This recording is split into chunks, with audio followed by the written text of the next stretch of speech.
We're back. What's going on, everybody? It's your boys from Post. We coming back live with you for another brand new year of the Post Power Play Fantasy Football Show. We'll be coming to you live every Thursday at 7 p.m.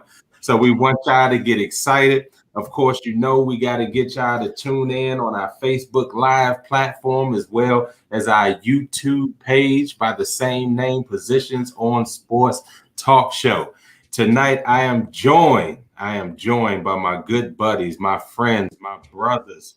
I got Big Reg in the house. He popped in. Big Reg is the champ, so we giving him some love right now. Clap it up. Give it up for the champ. The champ is here. And yes, sir. We got my bro cuz, my partner in crime in fantasy football, the co-commissioner, the correspondent extraordinaire, Sense. Say what up, Sense. What's good, peoples? What's good? Are you ready for some football? Because I sure am. Yes, sir. Yes, sir. So we gonna hit y'all hard, fast, and furious tonight. We giving you a preview of the new football season. We know many people just like us are conducting their drafts this weekend, and you might need a little bit of insight. Certainly, you can debate with us, give your opinions, let us know how you feeling out there.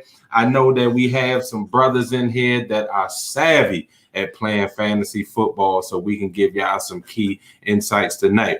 Don't forget, you can tune in every Thursday at 7 p.m. We're keeping the time the same as we do on Tuesday night, because don't forget about the main show, Positions on Sports Talk Show, on Tuesdays, where we cover all the major topics in sports on Tuesday nights at 7 p.m. So, fellas, we're going to jump right into this thing because we want to get people excited. We want to keep them going. And if y'all got your pads and pens out, take some notes, because we're going to give you some insight that you're not going to find on the 4-letter network and some of those other pamphlets and magazines you've been reading and things to get your fantasy fix and get things in order. So we're extremely excited tonight. Let me just give you guys how this works. So every week on Thursdays, we'll get you ready before Thursday night football. You know, we try to fit it in there just in case you need to make some last minute adjustments before the weekend starts, because you know when kickoff starts, if you have anybody that's playing on Thursday night, they lock it off and you can't get them in there. So we want to make sure that you guys are ready for that. So just like last year, we're going to give you the injury reports. We're going to give you any fantasy news shorts. We're going to give you the top dog sleepers, quick hits, quiet storms, and closers for the week. And then, of course, Sense will be giving you his sensible picks. And then we're going to try something new out this year that you're going to have to wait to the first week of the season to get. But it's called the Push for the Goal. Push for the Goal. So get excited about that. We are ready to go. Fellas, are we ready? Oh, yeah. Ready. All right. So now we're going to do something real sneaky on y'all, because we didn't get the post takes in on Tuesday night. So I'm going to use these post takes to get you warmed up for the night, because they were centered on fantasy football anyway. So let's go ahead and get started with that. So Power Play Fantasy Football is back. So this announcement just in: our draft order will be determined by successfully completing the Milk Crate Challenge. Disclaimer: the show has no responsibility for participants that break their necks, backs, ribs, or any other injuries, including death. Yeah, imagine us doing that. You folks out there doing this, you are automatically Bammers of the Week. That's all I'm going to say. Have you guys seen the challenges that are going on and the people that are ending up in the ICU and emergency rooms? I saw one dude break his back on one of them challenges. Yeah. I'm like, bro. Man, I don't get the mentality of folks that try that. They got to understand the science of distribution of weight, and many people don't get that. So when you're on those crates and they're unstable, that's what you get. But these are from the same people who did the cinnamon challenge, so go figure. Yeah, and all the other things that get people in the hospital or dead. So be careful out there, y'all. So let me caution all you fantasy football players out there: do not fall for the hype drafting Christian McCaffrey #1 overall. Ask yourself this. Why is he number 1, but Saquon Barkley is number 6 in ADP when you pay attention? Backs coming off serious injuries are always a crapshoot. I know that McCaffrey is a dual threat, but his team will still have an over-reliance on his abilities, and that may be the main point. There are safer options, so be careful. In a PPR league, it is quite significant to target guys that will get the rock a ton. Remember that it is not about homerism or loyalty. Even if you have to take a player that from a hated rival, Dallas, think about the goal of fantasy is to win. Choose a wide receiver, running back, and tight end carefully. Do not reach for a quarterback or defense too quickly. It is tempting to snatch a quarterback that is a legitimate dual threat, but the pocket passers always fill up the stat sheets at the top of the list every year, and the points still go through durable and reliable quarterbacks. You can get value down the line in the draft. Be careful about hoarding players that you don't need. Not everyone likes to trade, and you may get the hefty price that you are asking, may not get the hefty price that you're asking. It could actually backfire on you, and then you will end up being forced to make moves because of needs that will happen later in the season, i.e. bye weeks. Even though we don't score them in fantasy, pay attention to the offensive lines of the teams that you are drafting quarterbacks and running backs, more specifically. This takes time and research, and this is why we are covering it tonight before our draft and before many of your drafts. Our draft will be live, and we will offer pick analysis, trash talk, detailed opinions that will mask itself as advice. Remember that if you have anything negative to say about our league, just make sure you jump in next time so that we can collectively show you the door. That's how serious we are. So don't trip. This is a champions league. And we got a champ in here. I'm a former champ. Sense is a former champ. And the brain trust in this league could run a franchise. Okay, that came from someplace personal. So kickers are like precious diamonds. You have to wait for them, but once you grab the one you need, the pressure kicks will make you a bona fide winner. Focus on volume of kicks and distance of automaticity. Can I tell you that if a team does not have a great red zone offense, that kicker will have plenty of swipes at the ball and points. Your kicker can take you from bloat, which is biggest loser of all time, to GOAT. Now, for all my Madden lovers, we also have competition going on. Madden 22 is in full effect. Most of us have PS4, but I will also play anyone with an Xbox One S. It is also about total wins and the tournament at the end of the season. This is open to youth ages 12 and up, and of course, all the old head Madden players. You have to join the group for details of the prize, serious players only. And lastly, we will be live on Saturday at 4 p.m. on this same back channel. We hope you can tune in and have some serious fun with us. Make sure you have your own food because we will be grubbing on camera. Let's get ready for some fantasy football. All right, so we had to get that in because we ran out of time on Tuesday, but I definitely wanted you guys to get some of that tongue-in-cheek insight there, as we do have fun on this channel and on this team, so that you guys know that we are serious about our craft. But with that said, I'm going to transition over because now we're about to get down to the business of the preview of this year's fantasy football. So since I'm going to have you take it away, and as you're doing that, I got a prize to show Big Red. So go ahead. What's good, everybody? It's your boy Sense back again with the sensible picks. Even though the season hasn't started yet, I just want to give you some tips on who to select when it comes to drafting. First, with the quarterbacks. Yeah, it's easy to go with the sexy picks, Brady, Mahomes, Rodgers. But look for some, ones that I wouldn't even say the words escaping me. Like not sexy, because I mean they are still good picks, Josh Allen is one of them. I mean, you saw what he did like last year. So yeah, third in MVP votes. Yeah, exactly. So just hope and pray that they can go on and select Mahomes, Brady, Rodgers. But yeah, when it comes your time, be sure to select that man. Next, Justin Herbert had a breakout season last year. He's only posed to have an even better season this year. So definitely look out for him.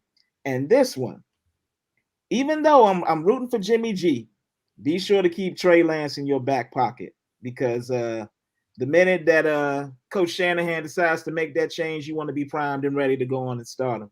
I'm glad you mentioned that because let's talk a little bit about how folks should handle the new rookie quarterbacks, the ones that people are clamoring to get in the game, because we know that all of them won't start the season. So how do you think they should handle drafting? You mentioned stash them in the back pocket. So are you saying they should keep them as a QB2, or are you saying something different? I would say QB2 or even bench if it's possible. I mean, I doubt anybody's going. I mean, you have to draft 2, but if you have if maybe you're not dying for another kicker, maybe draft another QB if that rookie QB is available. Okay. I would say if you really like one of the rookies that won't start, and let's just put it there, you're going to have 2 rookies that are going to start from day one, and I wouldn't suggest taking either one of those 2 rookies. Right. But if you're talking about a Trey Lance or a Justin Fields, maybe they're your third QB, and like Sense said, you have them on the bench, and you just keep them there and hoping that sooner or later that change will happen. A third option to add to that is Mac Jones, because whenever Mac Jones gets into the game, trust and believe he's going to be ready to play, and Mac Jones is going to put up some numbers whenever he gets into the New England offense. So, right. Yes, but absolutely. They won't be your starters early on, so you got to have your main starter and probably a backup before you draft them. Right. Yeah, and be careful. Don't reach, y'all. Don't reach. There are a ton of quarterbacks that'll be available. Depending on the size of your league, you might get a little bit, as we say, happy feet to kind of pull the trigger on the quarterback that you actually wanted. But just be careful that you have other skill positions solidified before you leap out there to grab your quarterback of choice. But I'm so glad that you mentioned my boy Josh. That's my quarterback. Don't know if I'm gonna rock with him this year, but just know. All right. Oh, absolutely. Now on to the running backs. For my first one, I will go with Nick Chubb. I mean, the dude, he beasted out last year. Picked up a whole rack of yards, a whole rack of TDs, along with Cleveland had their own Thunder and Lightning and Hunt and Chubb. And in Cleveland, is now the hot team now. Oh, everyone's pulling for them to go to the Super Bowl, and I don't blame them because you got all these weapons. But yeah, definitely Nick Chubb. Also, I would say Jared Patterson. I have a good feeling he's going to make that team. From Washington. Yeah, that's a sleeper pick for me because the dude, he's like a little bullet busting through that line. I like what I've been seeing in the preseason from him. And lastly, while Professor's poo-pooing on this, and yeah, he's coming from injury, so it's kind of shaky, I would still say Christian McCaffrey. What other weapons do they have? And I feel like he will be healthy enough to kind of match, if not exceed, what he did in the season before last. Yeah, I feel you on that. I've seen or I've been burned before picking up a running back that will remain nameless that came off of an injury, and I just knew that he would be everything that I thought he could be, and he just kind of fizzled that next year, and I never got the value from him. So for me, I've always been cautious about the running back that's coming off of catastrophic injuries or lingering injuries that really sideline them for an entire season. But McCaffrey could be a safe pick for those who deem him necessary. I'm just leery about the running back one spot for him, or people that get caught up in the hype and they snatch him, right at the beginning of the draft. Yeah. And I think McCaffrey's going to lose some touches this year to Chubb Hubbard. Yeah. They trust and believe they're going to let that rookie get. I see him getting anywhere from 8 to 12 touches a game minimum, which will lighten the load on McCaffrey. So you're not going to see 1,000 thousands. I don't see him doing 1,000. I think they're going to try to protect him because I think they actually have aspirations of trying to make one of these wild card runs. Yeah. So we'll see. Can I add on to the running back sleepers just to give people a couple of people? J.K. Dobbins didn't have a great year last year. Ravens has some wideouts now, which means people can't load the box as much. Might want to just keep your eye on Mr. Dobbins. Just saying. Okay. You also have, and I hate to give this away, but I'm going to go ahead and give it away for y'all. David Montgomery, Chicago Bears. That's at the top of my list. You're right. Because the offensive line is so bad, they're going to try to control the game a little more. So he's going to get touches. Now, you might only end up having him for half a season because he does have a tendency to get nicked up. But while he's in there, I think he's going to be very, very, very successful. So exactly. I have him as a running back too. I have him as a running back too because of the injury history and because he'll be sharing carries with Tariq Cohen. But even when he got injured last year, dude was still 1,000-yard runner, and he still got plenty of touches. So he still averaged, I think, 4.3 yards a carry. So, I think he's a definite sleeper. I have him at the top of my list. And next, and again, just remember, I'm not trying to sound like a homer, but I'm just giving credit where it's due. Antonio Gibson. I don't think he's a sleeper. Yeah, I don't think he's a sleeper. I'm not saying he's a sleeper. Oh, okay. Nah, people know. Yeah, people are up on him now. Yeah, they know. But Antonio Gibson, because his ADP is like well behind some of the other top names, I think people will, from that aspect, go for the Cooks and the McCaffreys and all those guys first. But if those guys aren't there, Antonio Gibson is a definite dual threat because remember, he was a converted wide receiver, so he can catch out the backfield. He can run that rock behind a rejuvenated line that they're calling, but we'll see. But he'll definitely be a safety valve to get plenty of touches for, Fitzmagic or whomever is the quarterback for the entire season behind that offensive line. So I think because people are going to be worried about Scary Terry, he's going to get double. And then the emergence of Logan Thomas. Now people got to pay attention to that big body running through the middle of the field. I think Mr. Gibson will get plenty of touches and plenty of points this year. And my last guy on the running back list is Chris Carson. I think I mentioned him on the Tuesday night show. I think he's coming back with a chip on his shoulder. He and Russ, I think, are going to play off each other, that frustration of really what happened last year. And he's going to give you some beast mode moments. He's going to make sure he plays and runs hard. So I think if you're looking for a solid RB2, look down the road at Chris Carson. I think you'll be pleased with that. And I'm going to add a last healthy. Yeah. And I'll add this last one, Naji Harris. Like, he could be a sleeper for Pittsburgh because they're going to heavily rely on the running game, and he's going to get a lot of touches. Hopefully that translates to. I hear you on Najee, but I think in this finale season, I think Big Ben going to sling that ball a whole lot more than people think. But in order to sling it, you got to start with one song, man. I think he's trying to really do some damage in this division before he leaves. Don't forget, he still got Juju. He still got my Golden Domer and Chase Claypool. They got a nice offense. Remember, we can't forget they did start 11-0 before the brakes fell off of that thing. So that team won't totally be that same ending season Steeler. They're going to. They made adjustments. I just think Najee will get his touches, but don't sleep on Ben slinging that thing. They say he's healthy as he's ever been, and I think he's past that elbow or arm injury that he had. Absolutely. All right, on to the wides. For my first pick, I got CeeDee Lamb. I know Big Reg is gonna love that, but yeah.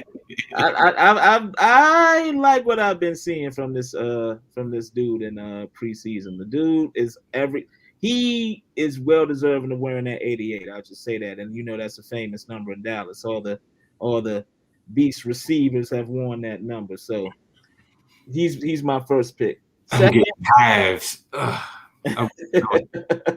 Second, and a lot of people don't really know about this one, but I would say Rashad Bateman in Baltimore. Now that Lamar's got another weapon in addition to Brown, I see him having a breakout rookie season. Isn't he out for two more weeks? Yeah, they say he might be out week 1, but they're still pushing that he might be week 1, week 2 at the latest. It's a hamstring, so it's a soft tissue thing. So as long as they take care of it early so it doesn't linger, he should be okay. Yeah. And my last one, this is going to be like redemption season for this one right here. AJ Green in Arizona. With Jay Wheels when you need him. I got it's kind of like how Blake Griffin was with the when he was playing in Detroit. Everyone thought he had fallen off, but once he got that change of scenery in Brooklyn, he was the Blake of old. And I think this is going to be the same for AJ Green in Arizona. I got a quick wrench to throw into that real quick.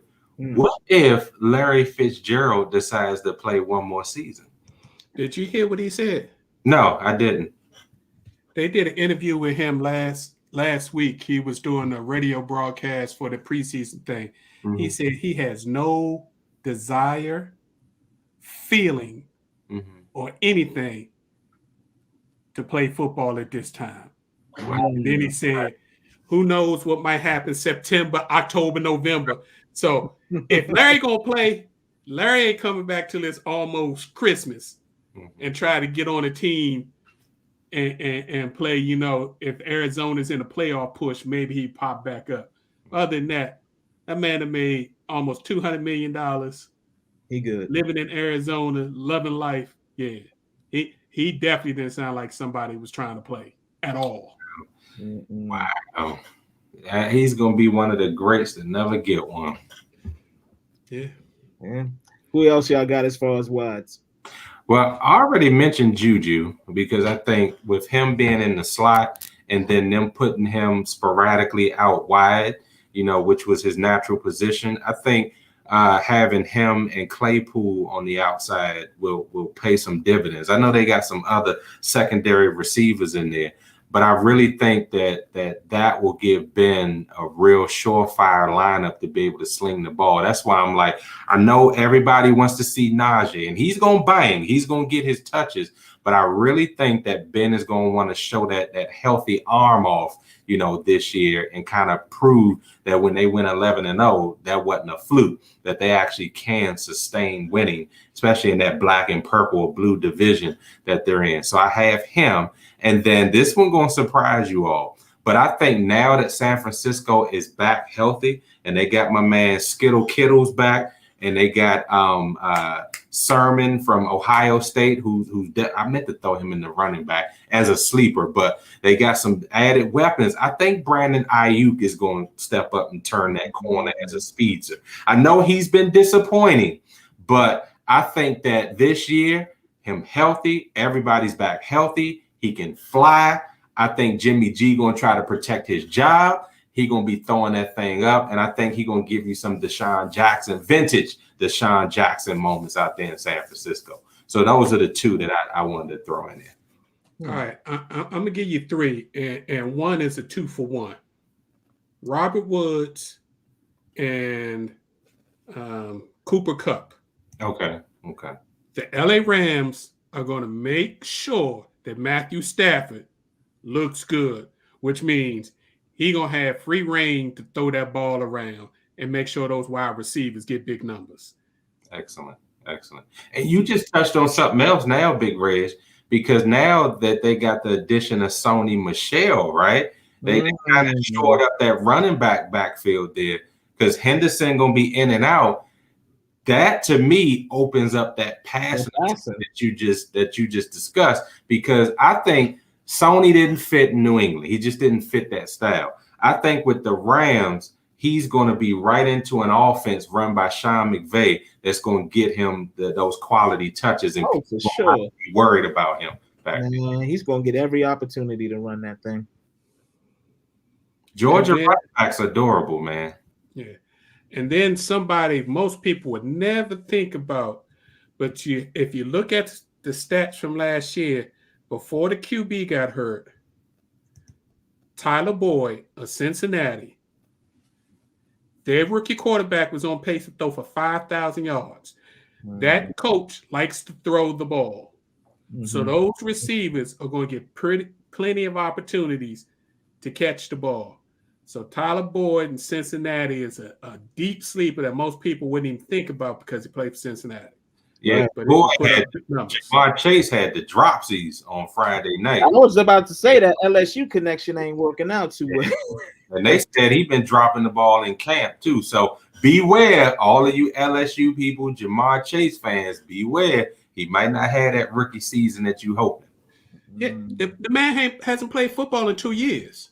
Because remember, he opted out last year. Right. Yeah, that's right. So it's different, and then you go into the NFL faster speed. Yeah. So give him. He might be a deep sleeper for late in the season once he get his rhythm, because he's going to be a good wide receiver, but not at the beginning of the year. Right. Excellent. Any mentions of AB this year? Good question. Well, he just kind of Tampa Bay is like just that well-running machine right now. You just put any piece right there, and it's going. Yeah. Tampa Bay is going to be one of those frustrating teams for a lot of people who pick players from that team for their fantasy teams, because Brady this year, now that he's got full control of that organization, and he doesn't have to favor anybody because he got all of them rings, and they know it. Brady's going to spread that ball all around. So 1 week you might have somebody get 10 catches for 200, and he might only get 2 catches the following week. Evans might It's have going to depend. Right. It's going to depend on matchups. You got 3 starting tight ends on that team, 3 starting wide receivers on that team. Plus, remember, there was a couple of rookies he was throwing the ball to when the wide receivers was hurt. So they got weapons all over the place. So that's going to be one of them teams. You can be like, man, Brady threw for 3 touchdowns, but he throwing to people I don't even know about. That's right. Like I said, last year ain't nobody know about Scotty Miller until Brady got there. And Yeah. So, all right. So let's talk about some players. We mentioned some of the running backs coming off of injury. Let's talk about some of the wide receivers that people love. They either love them or they love to hate them. Let's talk about Odell Beckham Jr. How do you think he's going to come back this year? Well, as always, he's motivated. He's posted videos of him like basically going 100 miles and running on a treadmill. I need to see more though. I mean, I want to believe him, but I just need to see him on that field and, come week 1, see what, because it's going to take, he's been out. So him and Baker are going to have to develop that rhythm again, because it's been Landry recently that's been Baker's number 1 target. So he's going to have to work his way back into it. But I mean, I'm more optimistic than pessimistic that he'll, be the OBJ of that we all know and love. He's still going to be wide receiver number 2 on that team. Right. That's the problem. First and foremost, that's a run-based team that's going to throw the ball. I think they'll throw the ball a little more, but they're not going to be Baker's not going to be a 5,000, 4,800, 4,700 to 5,000 yard passer. Their team is not set up that way. If they run the ball, control the offense, keep the defense off the field, that can be a dominant defense if they're not on the field all the time. Right. So I don't see any of their wide receivers having – they could have 2 1,000 wide receivers, but it'll just just be barely 1,000. And that's what I mean. Yeah, OBJ will just hit 1,000. Like I said, because he hasn't. Has he like ever since he's left the Giants gotten 1,000-yard? No. So No. like yeah, and the next gen stats that cover the team when he's on the field and he's Baker's primary target, they have a losing record. So whenever he's the featured focal point of the offense, he may get his per se, but the team doesn't come out on the better side of it. I think with him missing last year, it allowed Baker to really, spread the ball around, rely on the running game, hit Landry, hit his tight end and be able to kind of open up the offense. Because remember, he had a good year last year behind OJB. Oh, I always want to call him old dirty bastard. So it messes up my mind. So with him out, Baker was actually allowed to shine. So I think, like Big Reg alluded to, he has to be the second focal point as far as wide receiver. his offense has to run behind those two dynamic running backs. And I think he'll be fine. Just he can't be that diva and that crybaby. And that's exactly my point. He has to know his role. And like that's why I mean how he'll fit. Like if you think about it though, he hasn't made any issues since he's been in Cleveland. The only issue that happened in Cleveland was the fact that they was on him about wearing the wristwatch, the $1 million wristwatch that he was getting paid to wear and was given for free. Right. Other than that, you didn't hear anything about him. And I've listened to a few different shows, and people say he's great in the locker room. And it's a workout warrior, huge practice guy. It's just sometimes people get these stigmas because of passion that they say they're bad actors when, he did some stupid stuff on the sidelines when he's at the Giants, but all that was out of passion because he was frustrated. Not that they weren't throwing him the ball, that the offense was terrible and they was losing. Okay. So bottom line, do you see him as a solid WR2 or WR3 or bench? I say WR3 right now. Yeah. He's a hell of a flex. Yeah, he's a hell of a flex until they figure out how they're gonna fit him in the offense, and maybe he'll grow as the season goes. But as your as your flex, or if you got 3 receivers in your fantasy league, Okay. All right, let's go to the next elephant in the room, Michael Thomas. Yeah. You shaking your head no, Big Reg. Go ahead, speak on it. One, we don't know truly how long he's going to be out. And it's a foot injury. Wide receivers with foot ankle injuries concern me greatly. And the time he's going to be out, I'm predicting Jameis will get the number 1 QB slot. Jameis is going to develop rapport with the other wide receivers, the other young guys. So he's going to have to come in and fit in like Odell Beckham Jr. Plus, him and the coach really ain't seeing eye to eye right now. So he handling of it. He's off. He's on my undraftable list right now.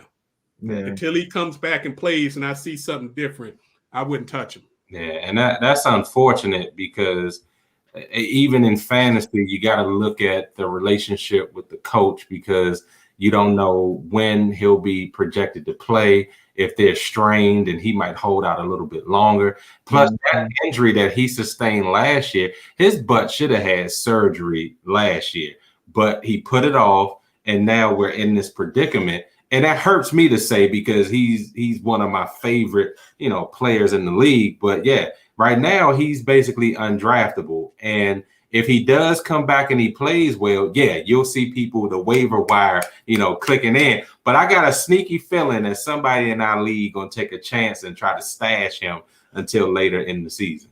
I just wanted to speak up for the man's character. The way it's been portrayed in the media is that he waited before he had the surgery. He was in constant communication with the general manager and the New Orleans Saints medical people, and they were in agreement that they were going to try to rehab it first to see if that would fix it. Mm-hmm. So the way he's being portrayed, like, no, he just put it off because he was being spiteful, is actually inaccurate. Fight him. Okay. But they're trying to make him look bad because Sean Payton wasn't in that loop. That's between him and his general manager. The general manager knew what was going on the whole time. Okay. Well, it speaks volumes about the relationship of coach and player, which, an unhealthy relationship translates to a unhealthy team. Right. So what you just heard was a typical Reg bomb. So you just heard some key information here. So all we got to do is tell you, be careful when it comes to drafting Michael Thomas. And then the last one in the wide receiver round, Julio Jones. You read my mind. Mm-hmm. What you think? Same thing with AJ Green. New setting, new scene. I'm playing for a contender now. I ain't gotta bruise my body for a losing record. I think that might we might see the old Julio Jones of old. So I'm positive. And one other thing, mm-hmm. all those safeties that used to always rotate over top of me every time, they can't do that with the Titans. Sure. First of all, they got to worry about that beast in the backfield. Mm-hmm. And then there's another monster on the other side. Mm-hmm. So you got to play me straight up. Or if you do rotate to me, Derek going to gas you for 200. Mm-hmm. Or that other monster on the other side is going to gas you for 150, 200 receiving. Correct. So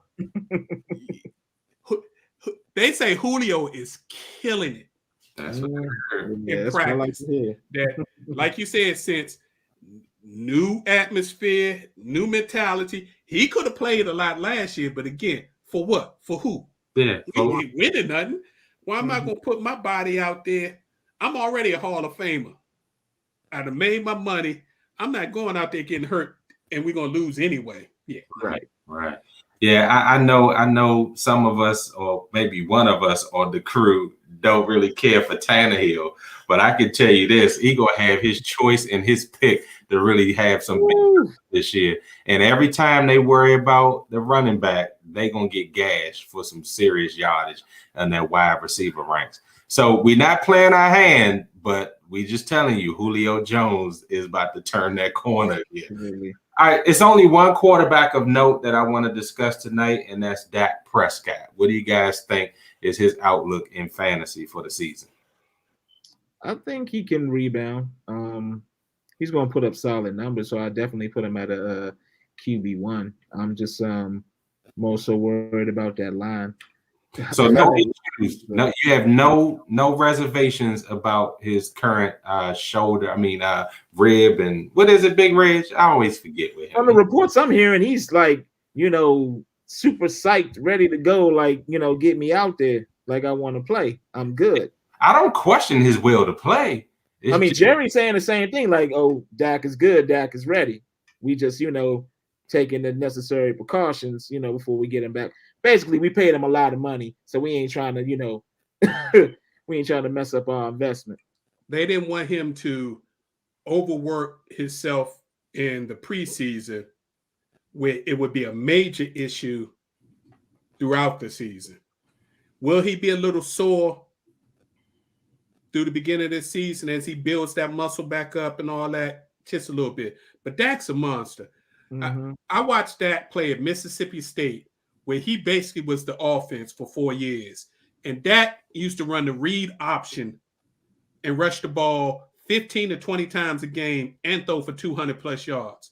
So a little pull underneath the shoulder in the armpit rib area ain't going to keep Dak from slowing down. The only thing that's going to stop Dak is if that offensive line falls apart again like it did last year. That's the only thing going to start Dak. I think Dak throws for 4,000 yards, 4,000-plus yards, and 30-plus TDs. Dak's going to have a monster year because he's a monster player. So I'm hearing QB1, but with some reservations because of the line. Yeah. Okay. I do. Old and injured generally don't work in the NFL long. Yeah. Nah. I do have one other quarterback to mention, and it's just a drafter beware type of thing, unless you are super desperate for a starting quarterback. Trevor Lawrence, I would kind of back away from it. How he's looked in the preseason. Big alluded to that at the beginning of the show. He ain't ready. Yeah, he ain't ready. They just named him as a starting QB. Like, nah. Yeah. Stay away from Trevor Lawrence and stay away from Zach Wilson of the Jets. Yeah, and they hyping him up strong. Yeah, they are. I mean, the stuff that's coming out about him, you would thought he won the Super Bowl already. I mean, the Jets haven't had much positive news, to be honest. The Jets had 2 offensive linemen retire. And then the number 1 pick from 2 years ago came in out of shape and now has a concussion, is in a concussion protocol. Mm-hmm. That's a problem. Yeah. Big problem. Big problem. Okay, fellas. So, of course, before we get out of here, let's touch on the last key area of a fantasy league, which would be your defense. How you guys feeling about the top-heavy teams, the top 5 teams on defense for this year? And do you have any sleepers that might jump up, to battle for that 6, 7, maybe 8 spot on defense and give you some solid looks? Well, as far as top dogs, Washington to me has gotten better on defense. They got better. Yeah, a lot better with the acquisition of Jackson, to hold that safety core down, and also a move that people aren't talking about, the guy from Miami that they got, the safety from Miami. That was also a good pickup. As far as sleepers, I guess I would say I've heard some people talk about Pittsburgh's defense, saying that it's still pretty solid. I'm kind of on the fence, but I'll keep my eyes out for it as far as whether they hold up to it or not. Yeah, I mean, you could say they lost Bud Dupree, but the young guys that they now have are pretty solid, and I think that they'll fill in nicely. I think one thing about, your Baltimores, your Pittsburghs, they're known for defense. They will retool. They'll get some bodies in there. And that's where I was going to go with mine, the depth. So when you mentioned the Washington football team, they now have more depth on their defensive line, in their backfield, which is what they need. Now, if Collins can stay healthy and you got DeShazer Everett, you got cats like that can come in and give a spell for certain people. I mean, I even seen great things out of Troy Apke when I thought he was a bust. So if he can really, be what he needs to be, and he doesn't have to be great, but just come in spots and just be decent to good, then you have the depth that I think will keep them in the top 5 this year.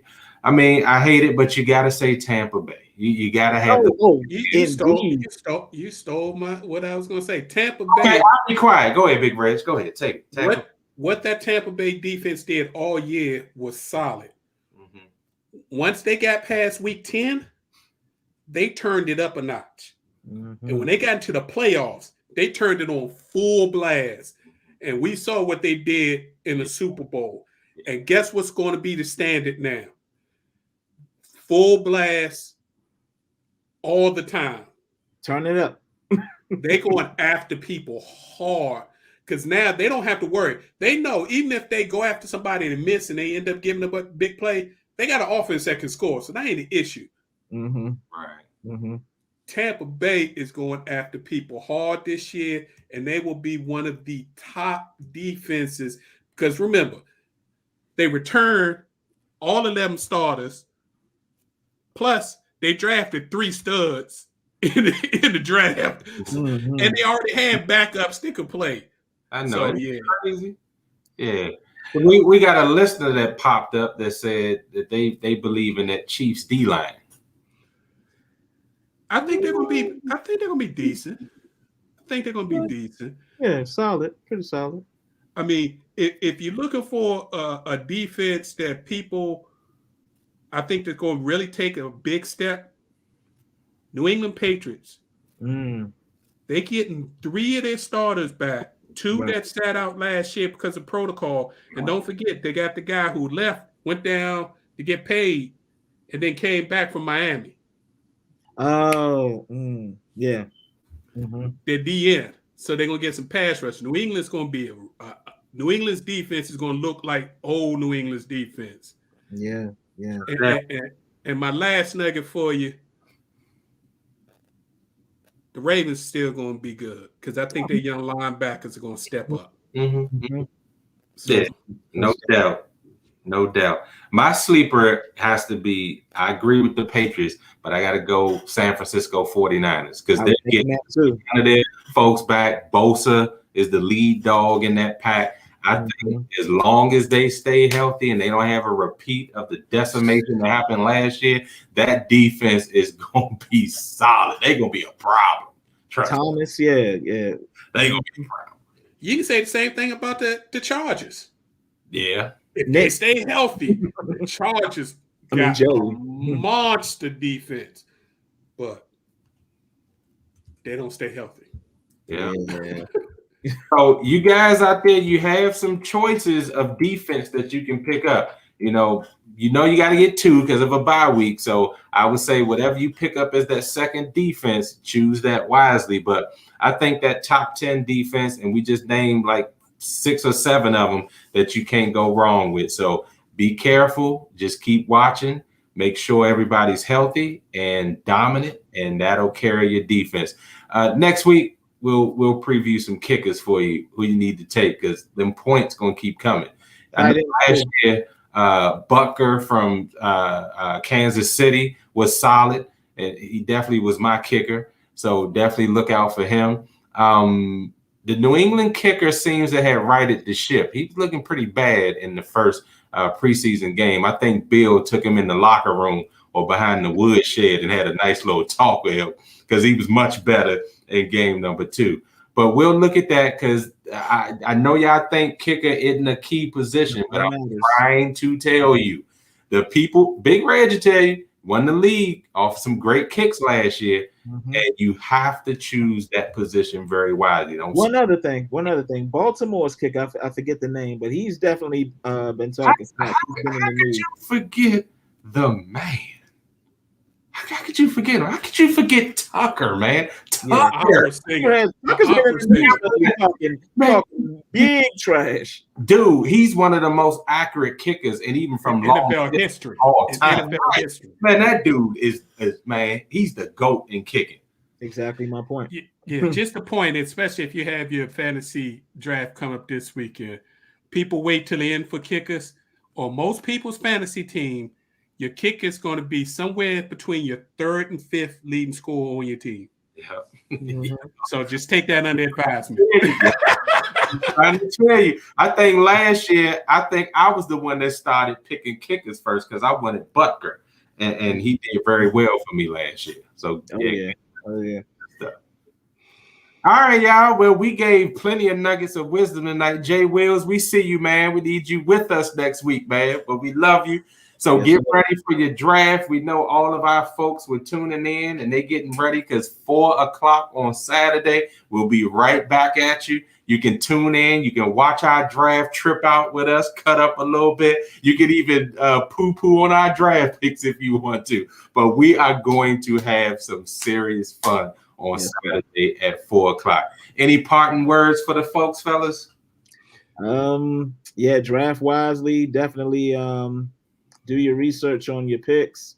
Know their history, know their current status, injury wise. Just be knowledgeable of your choices. All right.